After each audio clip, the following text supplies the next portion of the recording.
Hər bir uğura aparan yol uğursuzluqdan keçəndə əldə edilən uğur daha ləzzətli və möhkəm olur. Razısınızmı? Əlbəttə. Bax, sən hansısa peşədə uğurlusansa, demək ki, sən artıq bu peşədə ekspert sayıla bilərsən. Ekspert də olmaq üçün sən milyon cürə-bəcür səhvlərdən keçirsən. O səhvlər sənə təcrübəni qazandırır. Səhv etdikcə sən anlayırsan, burada gəlib bundan sonra belə edim, burada başqa cür eləyərəm. Gələn dəfə daha çox ölçüb biçərəm, tələsmərəm, 2 gün içində qərar vermərəm mən. Bildiniz nə demək istəyirəm? Yəni ki, hə, səhv eləyir, səhvini anlayır, onun üzərində düşünür, daşınır, ölçü götürür.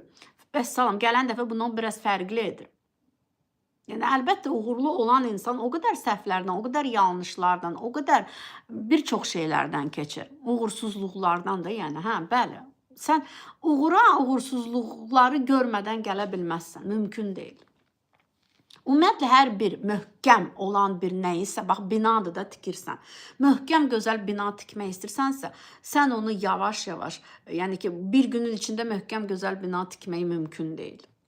Yəni, uşaq tutalım, gözəl, rahat ayaqla gəzənə qədər qaçır uşaq. Qaça-qaça gedir, gəlir, yıxılmadan. Bunu eləyənə qədər uşaq, o birinci iməkləyəcək uşaq. Sonra ayağa durur, yıxılır, ayağa durur, yıxılır, 2 addım gedir, yıxılır, düzdürmü? Gezməkləri qəribə olur. Normal axı yürüyüş hələ uşaqda olmur, qəşəng, səliqəli. Sonra olur da. Və hər bir şey elədir. Gözəl nə isə yaratmaq istəyirsənsə, baxın, münasibətlər, insanlar, bir çox, bax, hələ ailələr olsun, münasibətlərin dağılma səbəbləri, heç olma səbəbləri nədir?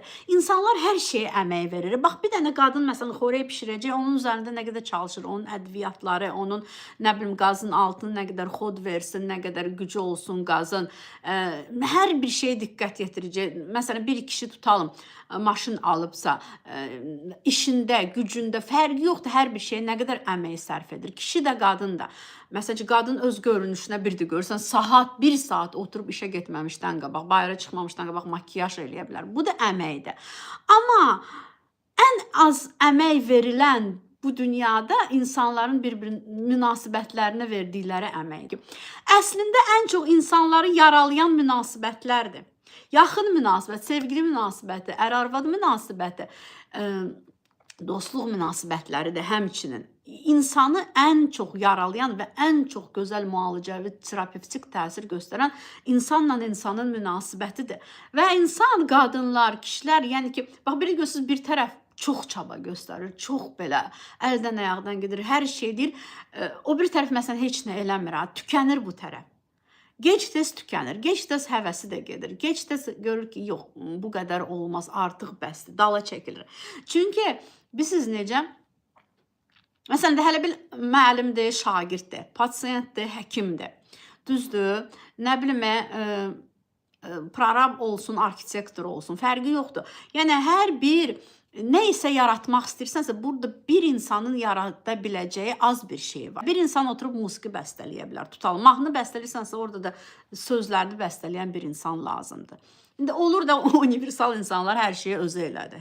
Mahnını da bəstələdi, həm aranjman elədi, hər şey, sözünü də yazdı, onu da elədi, bunu da elədi. Məsələn, belə deyim, yəni ki, münasibət əslində çox böyük əmək istəyir.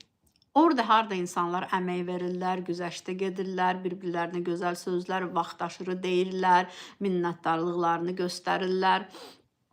Yəni, ancaq o halda gözəl münasibət ortaya çıxa bilər. Səy göstərmək, çaba, bunlarsız əmək vermədən gözəl, yaxşı, keyfiyyətli heç nə yaratmaq olmaz, heç nə.